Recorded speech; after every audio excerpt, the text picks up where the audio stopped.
Pues bueno, como les mencioné al inicio de este podcast, el día de hoy vamos a hablar con gente del INAI, sobre todo por este impacto que hay con la información, con el derecho a la información, el manejo de la información, pero sobre todo como pues este rollo de las inteligencias artificiales está pululando, pues es bien importante entender qué es lo que va a pasar. Y es por eso que el día de hoy está conmigo Jonathan Mendoza.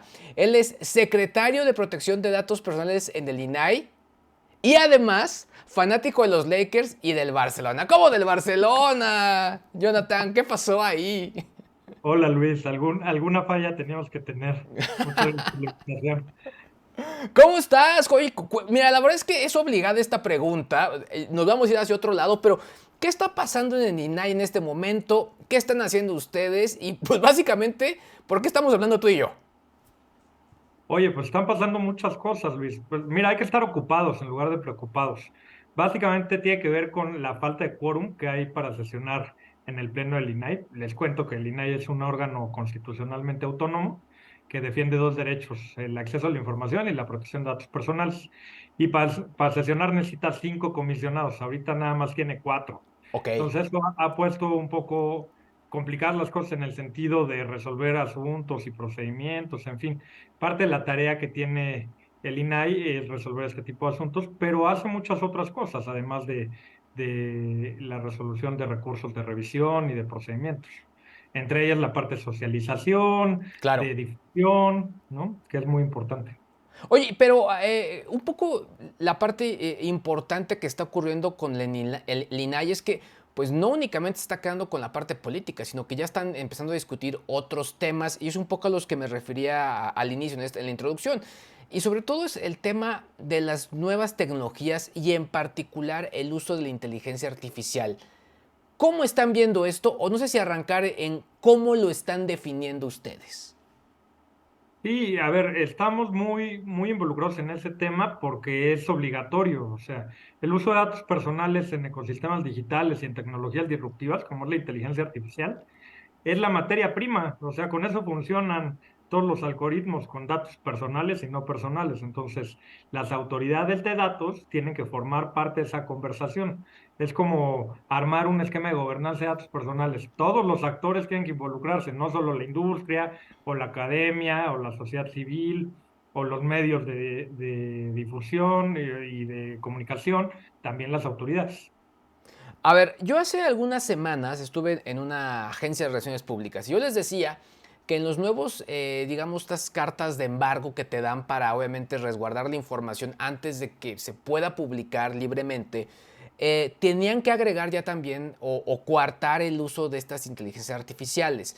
Porque yo tenía la teoría, en ese momento, que si yo le preguntaba algo de un embargo, la inteligencia artificial podría aprenderlo y otra persona que no tenga derecho a usar esa información podría obtenerla. Corte a las 3 semanas, Samsung le prohíbe a sus empleados utilizar sistemas de inteligencia artificial para realizar acciones que tengan que ver con su trabajo y sobre todo si ese trabajo incluye información privilegiada.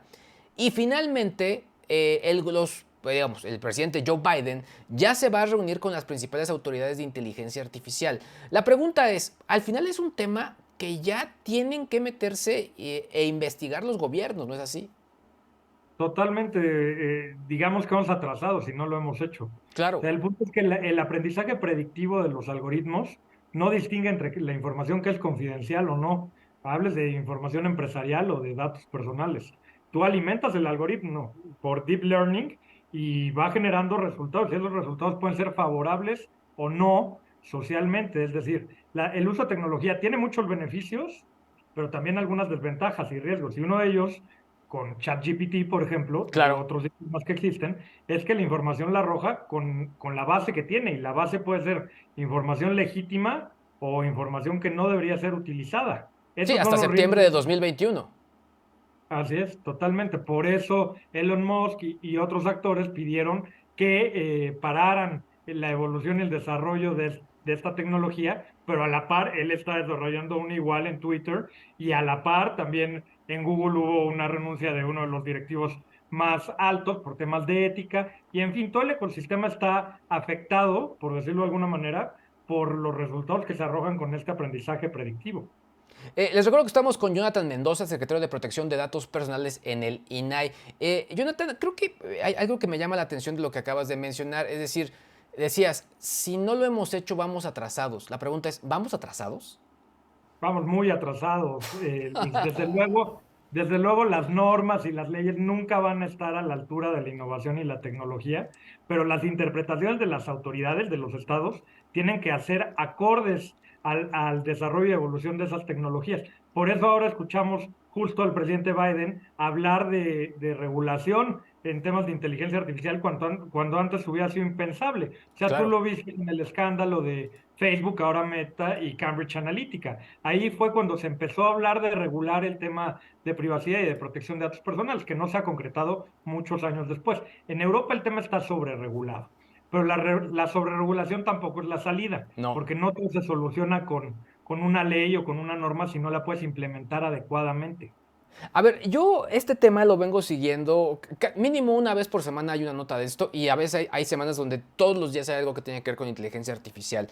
Y creo que lo que yo siempre he comunicado es los gobiernos, es decir, el Congreso Europeo, el Congreso de Estados Unidos, obviamente en México, pero como pues, tú lo has dicho, estamos muy atrasados, se tiene que regular. Pero creo que la parte interesante es qué parte se tiene que regular. O sea, yo desde mi óptica tendría que verse qué se puede compartir, qué se puede utilizar, bajo qué términos, etcétera. Pero desde lo que el INAI está viendo, ¿cuáles son los puntos que tendrían que regularse? Es que ya leíste al punto clave de este tema. La protección de datos personales no puede ser una barrera o una obstrucción a la economía digital ni al comercio electrónico, ni a Claro. la innovación ni a la tecnología, pero tiene que ser uno de los aspectos a considerar. O sea, la regulación no tiene que ser prohibitiva en todos sus términos, sino tiene que considerar cuáles son los aspectos socioculturales de un país o de una región para poder adoptar mejores prácticas en torno a estos temas. Por ejemplo, ética y digital. Los marcos éticos digitales son muy benéficos en este caso, o las estrategias nacionales de inteligencia artificial. ¿Qué es ética digital básicamente, Luis? El cumplimiento de ciertos principios como buenas prácticas. Yo Claro. te diría, como punto toral, transparencia y explicabilidad. ¿Qué datos usan míos? ¿Cuáles me recaban? ¿Y cómo se van a tratar en el sistema o en el algoritmo? O sea, es transparentar un poco esta gestión. Claro que los servicios digitales y las grandes corporaciones han sido un poco resistentes a esta situación porque eso podría involucrar revelar, perdón, temas de propiedad intelectual o de Claro. know-how, ¿no? Pero una buena práctica es esa. Antes de llegar a la regulación hay que tener soft law, que son recomendaciones. Y antes de eso hay que hacer ejercicios para ver cómo funciona la tecnología y cuáles son los problemas reales del uso de esa tecnología, no en los documentos, no en los papeles, no en los conceptos, en la realidad. Fíjate, te escuchaba y pensaba en algo. Yo llevo 20 años hablando de tecnología. Y normalmente algo que ha ocurrido es que salen las tecnologías y salen distintos competidores de esas tecnologías.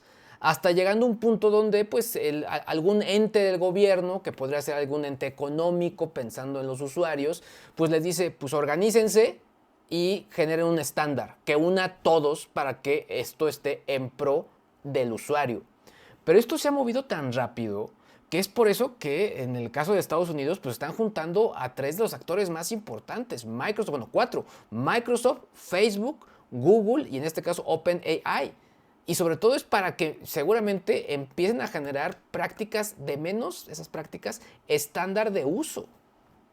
Totalmente, necesitas un estándar de protección. ¿Por qué meten a OpenAI ahí? Porque es el desarrollador de ChatGPT. ¿Y Claro. por qué meten a los otros? Porque tienen que ver con buscadores y cómo esta información se está cruzando entre buscadores y tecnologías o herramientas como ChatGPT. Sin duda alguna, necesitan tener un decálogo, un punto de partida de cómo tiene que operar el ecosistema. Si no lo hacemos de esa manera, Luis, los ataques y las vulneraciones y además las invasiones a derechos humanos son inminentes, ya suceden, por eso trataron de parar la tecnología.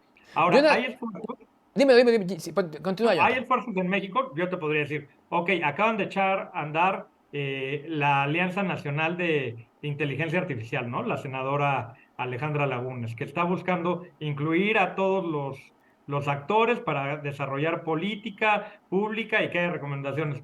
Está el diputado Ignacio Loyola, que también trae una ley para la ética de la inteligencia artificial. Hay una serie de propuestas de regular el tema de ciberseguridad también, porque ética digital, protección de datos personales y ciberseguridad en ecosistemas digitales son cosas que necesariamente tienen que ir de la mano, no pueden ir desvinculadas. Claro. Pero estos esfuerzos se han concretado, no, están en desarrollo. ¿Es la primera vez que lo intentamos? No, tampoco. Años previos intentaron tener una estrategia nacional de ciberseguridad y de inteligencia artificial, pero fracasamos un poco en la tarea.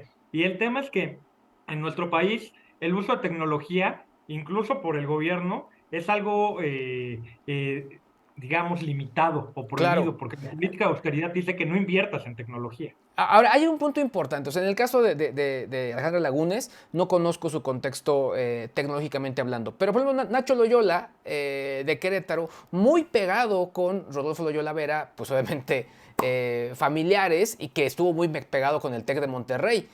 Pero más allá de todos estos contextos, ¿cómo podemos pedirles que empiecen a legislar esto si no quieren invertir en ciberseguridad, que es el punto angular de toda esta situación para estar protegidos? Es que ya te diste cuenta de lo absurdo de lo que estamos platicando, porque Claro, en la política de austeridad está no invertir en tecnología, porque la tecnología se relaciona, o las contrataciones de tecnología se relacionan con corrupción. Entonces, ¿cómo puedes tener las herramientas necesarias para no ser víctima de ciberataques, vulneraciones, que no haya accesos no autorizados a todas las secretarías del Estado mexicano, a todas las instituciones, y más allá de eso, profesionalización? Este tema, Luis, en manos de abogados o economistas nada más, no sirve para nada. Tienes que incluir a todos, tienes que incluir científicos de datos, ingenieros, ver claro. hacia dónde va la Ahora, tendencia. no sé si estés de acuerdo conmigo, pero no sé si tú eres de esa generación, digo, no sé qué edad tengas tú, pero seguramente eres la generación 40. mucho ojo o de cierre a la llave, etcétera, ¿no? Pero yo creo que se debería hacer una campaña de ese calibre en todas las plataformas para hablar del tema de la seguridad de los datos y de poder estar conscientes de que sí, o sea, no es un choro, hay que usar un antivirus, hay que usar un VPN y sistemas de protección de datos, porque al final esto empieza desde las nuevas generaciones y quizá los baby boomers no van a querer, pero los nuevos sí tienen que estar muy conscientes de que eso es una prioridad. Es un tema de educación digital, de alfabetización digital también. Completamente. Los nativos digitales no están preocupados por su privacidad, están, digamos, utilizando todas las tecnologías con las que nacieron sin tener en cuenta cuáles pueden ser los riesgos y alguien se los tiene que decir, si no, continuarán Claro. haciéndolo porque es muy cómodo, tiene muchos beneficios, ventajas, en fin. Jonathan Mendoza, secretario de Protección de Datos Personales en el INAI y fanático de los Lakers y del Barça. Muchas Eso. gracias, Jonathan. Gracias a ti, Luis.